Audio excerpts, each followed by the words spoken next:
మనం ఈరోజు చూస్తున్నాం. ఏదైనా పండు తినాలంటే దాంట్లో ఏదో ఒక రకమైనటువంటి రసాయనాలు కలిపి ఆ పళ్ళను అమ్ముతున్నారు. ఆ పళ్ళు తినడం వల్ల అనేక రకాలైనటువంటి క్యాన్సర్లు, చక్కెర వ్యాధులు, బ్లడ్ ప్రెషర్స్, అనేక రకాలైనటువంటి రోగాలు వస్తున్నాయి. దానివల్ల మనకు ఎంతో నష్టం జరుగుతుంది. మానవుడు తన స్వార్థం గురించి ఎదుటి మానవుడి యొక్క ఆరోగ్యాన్ని నష్టపరుస్తున్నాడు. ఈ విధంగా కలుషితమైనటువంటి రసాయనాలతో కూడినటువంటి ఆహార పదార్థాలు ఒకరి స్వార్థంతో మరొకరు అనారోగ్య పాలై నష్టపోవడం జరుగుతుంది. ఇవన్నీ అరిషడ్ వర్గాల్లో ఒకటైనటువంటి స్వార్థం యొక్క స్వరూపం యొక్క అంత్య పరిణామం వల్ల మానవాళికి ఎంతో నష్టం జరుగుతుంది.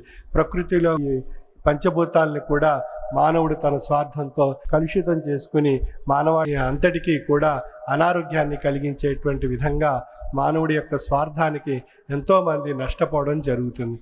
మరి ఈ విధంగా ఈ విషయాలన్నీ మనం సంస్కరింప చేసుకోవాలి అన్నట్లయితే, మనందరిలో ఒక సంస్కారవంతమైనటువంటి జీవన విధానం అలవర్చుకోవాలి అన్నట్లయితే దానికి మూలము ఏది అన్నప్పుడు ఆధ్యాత్మిక తాత్విక భావన. ఇంకా ఆధ్యాత్మిక తాత్వికమైనటువంటి భావన మనందరిలో కలగాలి అన్నట్లయితే మనందరం ఆధ్యాత్మికమైనటువంటి జ్ఞానాన్ని సంపాదించేటువంటి ప్రయత్నం మనం చేయాలి.